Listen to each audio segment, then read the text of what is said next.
This week on Death of the Reader, a puzzle with 14 authors of the Detection Club, the elusive yet highly acclaimed solution of Agatha Christie herself, and we speak to Simon Brett on what this Detection Club is. Stick around.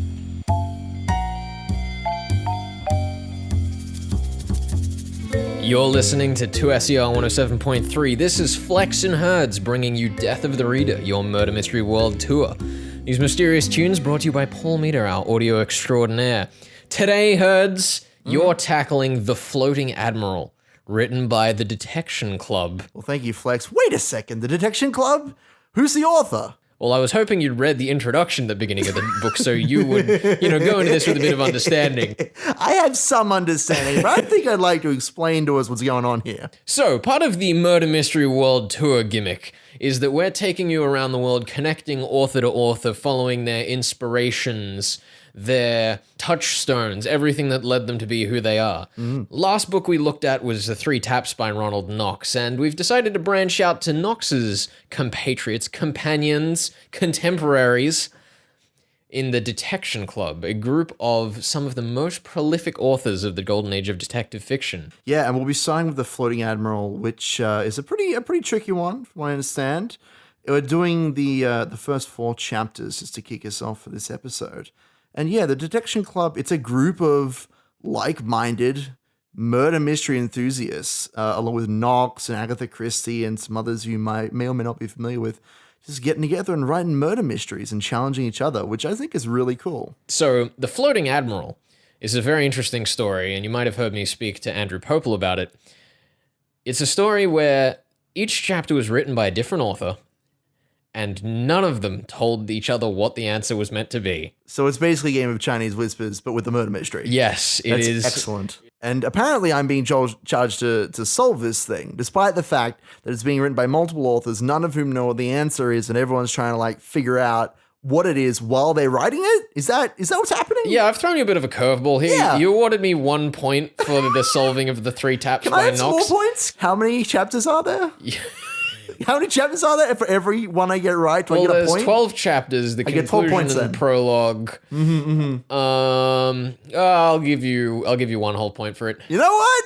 I'll take it. This is the best I'm going to get on this show. Actually, you know what? I will say, and we'll talk about this coming up a bit later in the show, but several of the reviews, both modern and contemporary of this novel, have said that Agatha Christie's solution to the story is worth the sales price of the book alone. Oh. So if you can get the official solution and Agatha Christie's solution, you can have 3 points. Oh boy. And that's part of this, isn't it? She's chapter 4, isn't she? She's chapter 4. Oh, I guess we'll have to see how I go later on then. My goodness. I'm looking forward to it. Yeah, so it's one of these very, very strange things. You think when you have a puzzle, you'd like to know that it can be solved.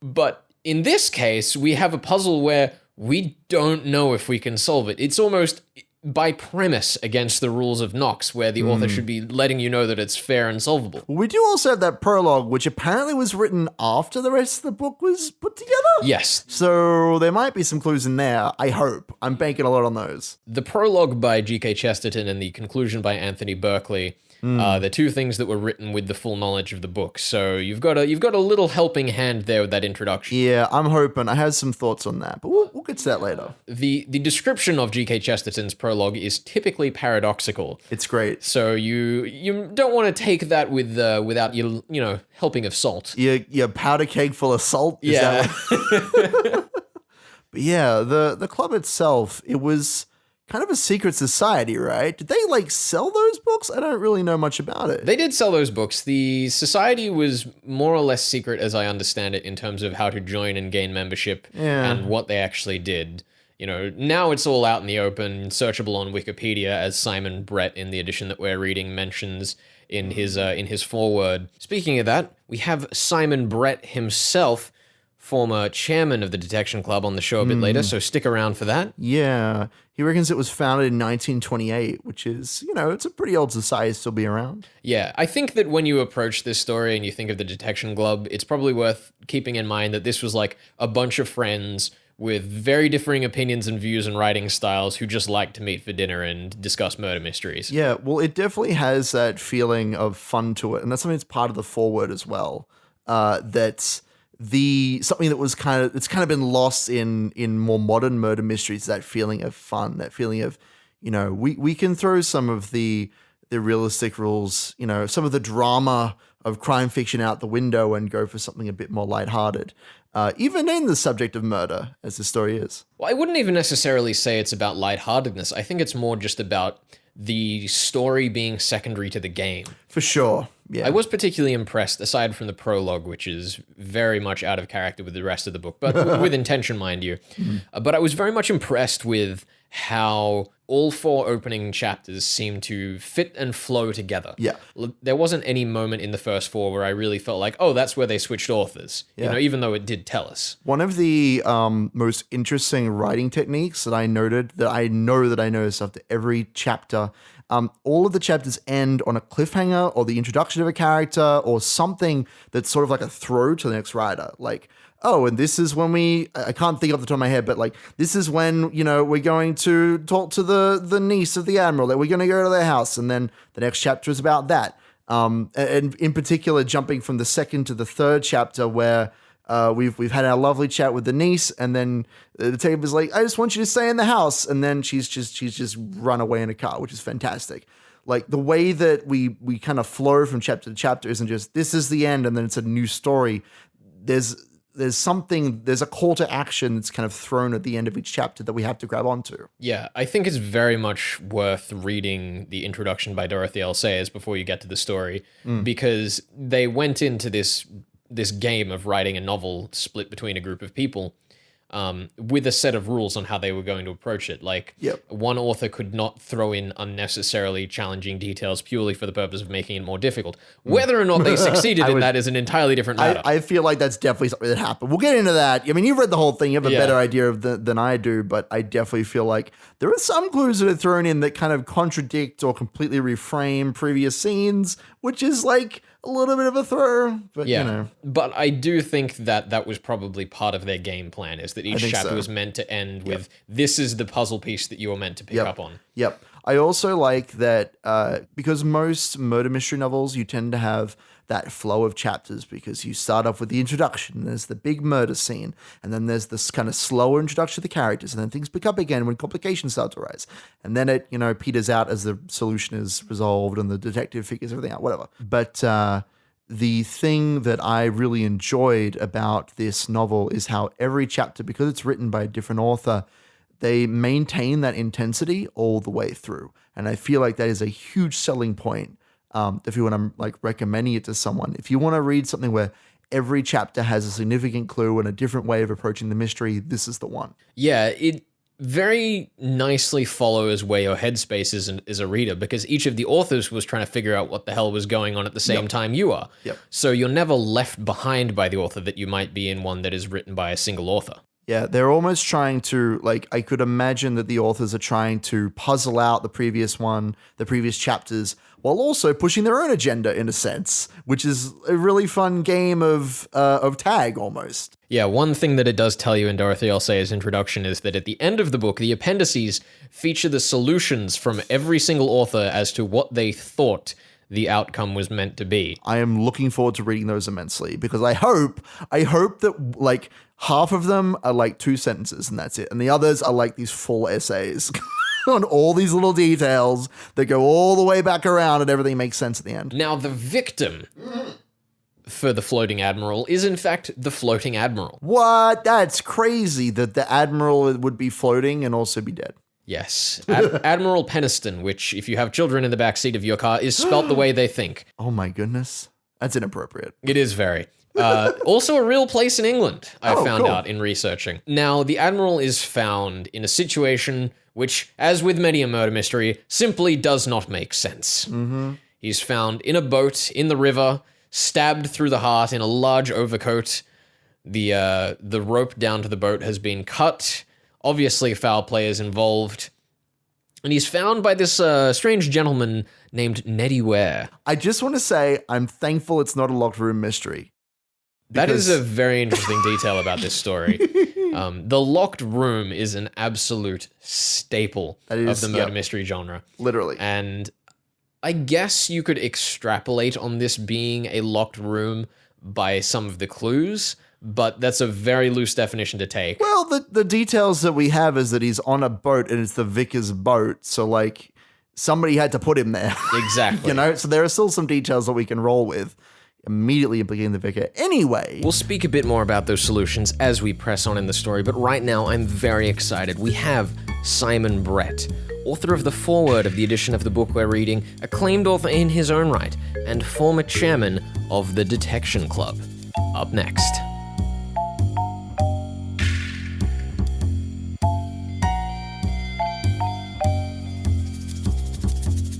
You're listening to 2SCR on 107.3, and this is Flax and Herds with Death of the Reader, your murder mystery world tour. Today we have a very special guest with us, Mr. Simon Brett, from all the way over in the great England itself, once president of the Detection Club. Simon, how are you doing today? I am very good, thank you. That's excellent. That's excellent. Our resident Flex here has actually read one of your novels. I hear it's called A Decent Interval, so this is a real treat for him. Yeah, when I was first getting into detective fiction and going from a casual reader of it to a, keen solver of the stories, some of the Charles Parish novels were the first ones that I got into to actually figure out how the genre works. So it's very exciting to get the opportunity to speak to you, Simon. Oh, well, you're clearly a man of discrimination. I look forward to reading the novel myself when I can get around to it. Yeah. I wanted to ask you, you're quite the writer yourself. You've been penning murder mysteries since 1965 with casts in order of disappearance. I'd just like to ask, why did you... actually 1975. He's 75, rather. Yes, indeed. Yes, I'm quite old, but not that old. Why did you start writing initially, Simon?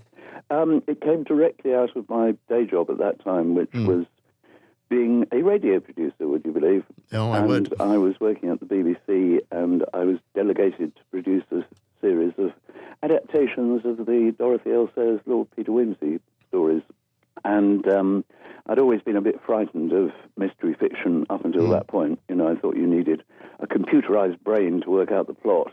But in fact, as I worked very closely with the guy who was adapting the book, a writer called Chris Miller, I got less frightened of the genre because we found some lovely things like great big holes in Dorothy L. Sayers' plots, which was very encouraging. But also I found that character and dialogue were at least as important as the plot. And so I thought, well, I don't know whether I can do plots, and there are still newspaper critics of this opinion, but I think I can do character and dialogue, and that's what got me into writing the first of my Charles Parish actor-detective murder mysteries. Yeah, and actually, you mentioned earlier that you were a radio producer. I did some research. I found that you actually hosted a radio panel called Foul Play, in which you... I did, yes. Yeah, would you like to tell us about that? Murder mystery panel show, which ran for a couple of series. It was enormous fun. I mean, it was... The way it worked, I wrote it and chaired it, and we had two very clever improv actors who I'd I'd given the brief of what their character had done, and then they were cross-examined by two other crime writers, and the format worked very well. Just one last question. How can we copy that idea successfully, Simon? By negotiating with my agent for a huge fee for the format. Of course. We'll be on the phone as soon as we're off with you. Okay. Now, I wanted to turn this a little bit towards the Detection Club, which you were the president of. Yes, I was the president of. I gave it up about 4 years ago. But, to a younger man called Martin Edwards. But no, I was president for 14 years, so I know it fairly well. The novel that we're covering alongside our chat with you here is The Floating Admiral, which you wrote a foreword to. And we had lots of fun picking apart that mystery and seeing, how the various authors constructed their different parts of the puzzle. Yep. But I wanted to ask, in your foreword, you noted that the club has opened its doors a lot broader since the initial days of the Detection Club to the genres of crime fiction at large, where back in the beginning it was something of a secret society. What do you think led to that widening of the gate? Yeah, I mean, I think it's because the genre has changed so much.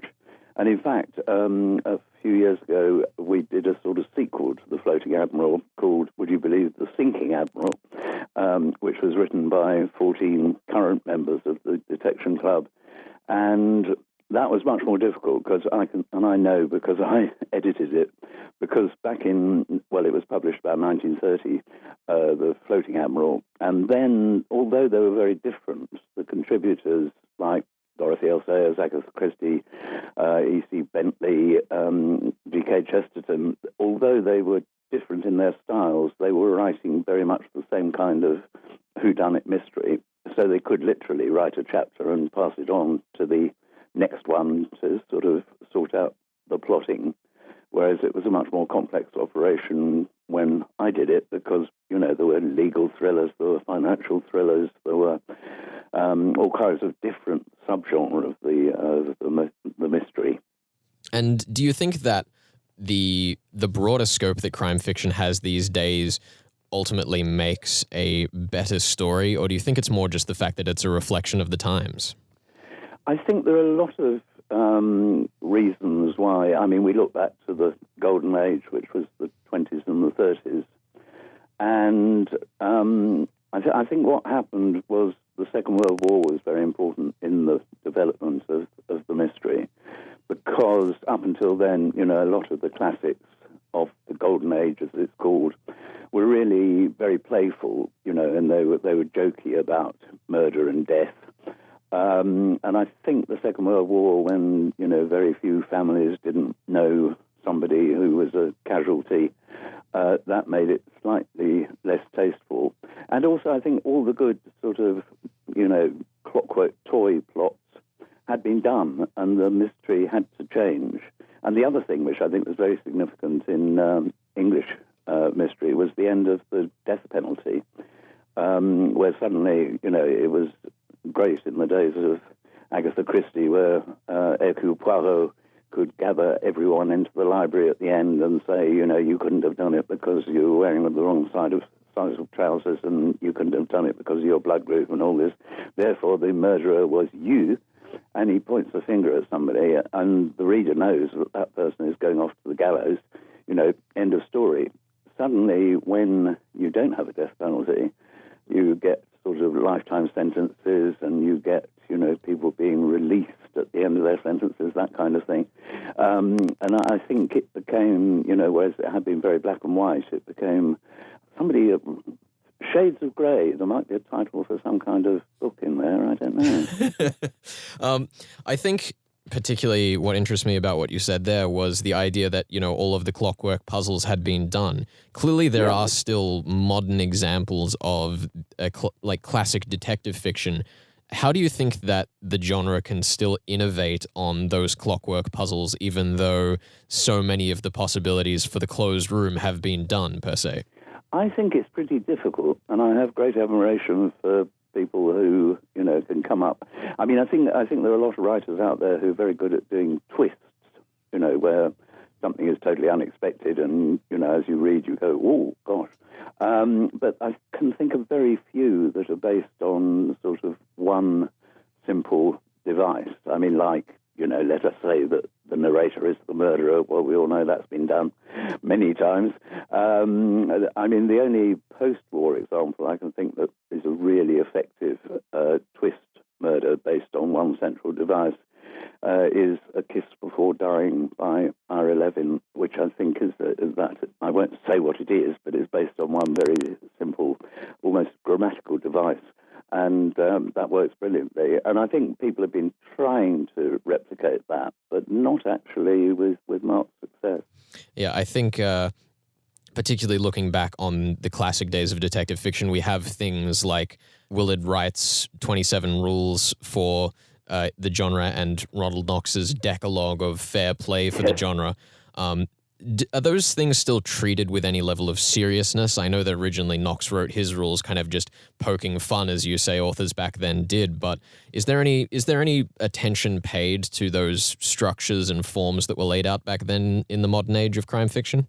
I think, I mean, as you say, you know, the Knox one was very much tongue-in-cheek, but I think, I mean, there were good, you know, it did make some points about the cliches or the memes or tropes of the genre, you know, in a fairly amiable way. I would say the one rule that kind of was in there, and you should still obey is that if you're doing a murder mystery where it's a whodunit, you want to know who did it, it is important that the actual perpetrator is introduced fairly early in the book, that you don't suddenly sort of parachute them in the penultimate chapter.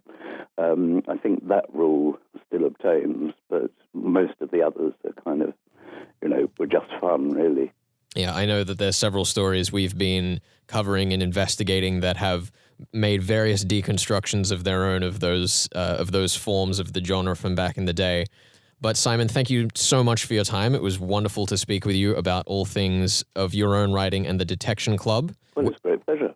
I hope you've all enjoyed hearing from Simon Brett. It's been an absolute pleasure speaking to you, Simon, and I'm a particular keen fan of Charles Parish, and I can't wait to get back into those stories.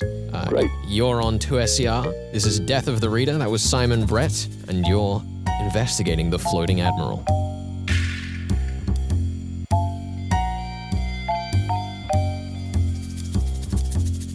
You're on 2SER 107.3. This is Death of the Reader, your murder mystery world tour, and we are talking about The Floating Admiral by the Detection Club, discussing chapters 1 to 4. I've read the whole thing. Herds has only read to chapter 4. Mm-hmm. And today, we are going to try and get him to solve it with that information alone. And when I say get him to solve it, I mean quite the opposite. You mean solve every chapter individually, because that's basically how this thing is written. It's great. It's great. I'm looking forward to this, guys. Look, I got this in the bag. Yeah, I mean, so far, already in the story, we've had 5 different authors. We're 4 chapters and a prologue in. Well, You yeah. have a lot of solving to do for very little story. It's okay. I got this. This is my introduction into the ring. I got my mitts on. I got my, I guess if you like, my notepad and pen. It's very hard to hold those in these mitts, but you know what? I'll give it my best shot. So yeah, I've got some theories. I've got some thoughts. I think that I'm sticking with my idea that every chapter probably has a different criminal, which is fantastic for me. But I'm going to try and nail down who I think the ultimate killer is. So I'm going to run through my process a little bit here, because we got a couple of characters that I find particularly suspicious. That's Ware, that's the vicar, the Admiral's niece, not daughter, Fitzgerald, and that's it, just those 3. Those are the 3 that I find the most suspicious. I suppose Holland as well. Now remember, you're going to get bonus points for getting Christie right. I will. So I'm still thinking about Holland over there. That's the part that I'm kind of going back and forth. But let me run you through my thought process. So the vicar, particularly interesting to me because he's only been in one chapter really so far, but he is suspicious as heck. He fumbles his words and he doesn't know what he's saying, and when he's asked questions, he's like, yes, the dress was definitely hidden, and no, it wasn't, and it was in the trees, but it wasn't actually, and I could see everything, and the Admiral was definitely there, and he wasn't. It's a load of garbage. I think the vicar is an accomplice at the very least. Okay, you make no mention of the fact that his hat was in the boat, and his hat was in the boat. It was his boat. That's all. Those are also clues I picked up on. Point is, those are less important. You don't think that that's a little too suspicious? You don't think I don't think so. As an accomplice, he would have been, scared to go out with this plan if it was his equipment that was left there? It's entirely possible he's been strong-armed into this, or somebody else is using his equipment. I don't think that it is actually him who killed anyone. That's where I'm at right now. I think it's more likely Ware or Fitzgerald. Here's the other thing. Yeah. Is that the Detection Club was a group of mostly devout Christians, including priests. It's true. Do you not think that it would have been against the general modus operandi of the group to frame a, churchman as a guilty party in their own story? It's a good question, isn't it? That would be very playing against type, though, wouldn't it? And you got me with a good one. I mean, it's possible. I think that would also be a very fun thing to do, to portray this is when a good man goes bad or something like that. Or maybe, as you say, maybe it is the vicar's sons. They're the accomplices, and the vicar is like trying to cover for his kids. Maybe that's what's happening. Maybe that's the twist. You reckon? Yeah, maybe. Who knows? I think that could also possibly explain why the vicar's alibi is so clearly rehearsed. Yes, that was something that I was going to mention. He says, I put my hat on the hat stand at 9:20, and that's exactly when I got here. And don't you worry about where I was at any other time. That's the only time that matters. The way that he talks is just so stilted and I have this idea in my head. I think he might be trying to cover for his boys. but I'm not 100% on the Vicar. I don't think he's a killer, though. Certainly not in Chapter 1. Now, Herds, I have entitled this battle The Crux of Christie. Why would you call it that? Because, as I mentioned earlier on this day, the Agatha Christie solution to the story is said to be worth the admissions price of the book alone. Yep. Now, Herds, does this to you scream that Agatha Christie's solution that she was thinking of is the best, the most accurate, the least accurate but most entertaining? Probably that one. It probably means it's as far from the actual truth as you can get, and is probably very complicated. Now, I'm trying to recall, that was just the conversation with Mrs. Davies. It was indeed. Yes, it was the mostly conversation chapter, which was excellent, by the way. I would have entitled it entirely conversation, mind you, but not to worry. Yeah, I think, because the main piece of information that we kind of learned from that chapter is that the Admiral could not have gone to London, so somebody must have brought in the newspaper, and that the Admiral came to the inn where she's at and was all, "Is Mr. Holland here?"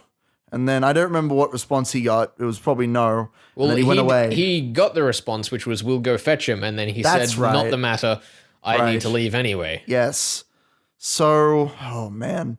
And if that in fact was the Admiral, he couldn't have been the one lying in the Vicar's boat because he would have been on a train instead. You're absolutely correct. So it was probably someone else.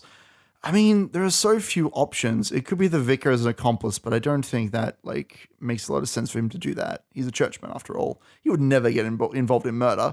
I think it's more likely Holland himself, honestly, if I had to pick a character. You don't think that Mrs. Davis would have recognized one of her own patrons? Not if you were wearing a disguise like a coat or something that the Admiral normally wears. I don't know. Mrs. Davis seems like a pretty keen eye in many ways. I suppose. I'm trying to recall how the timing would line up. Well, that's the thing, is that it wouldn't really, would it? Unless there's unless it's twins, but I don't think we haven't been prepared for twins We at all. have not been No. prepared for twins. And I according will, to I will Knox, put that on the table. I'm going to side with But Father your boy Knox on this one. Yeah, fair enough. Now, I will say that if it was the Vicar, then he would have been on his way to London by the time that they came to rouse him in the morning to let him know about the crime. Right. If it was Holland, he wouldn't have been able to barge back into the house when we visited there earlier on in the story. If it was Nettie Ware, he was well known to the village, as was the first sentence of description of him in the entire story.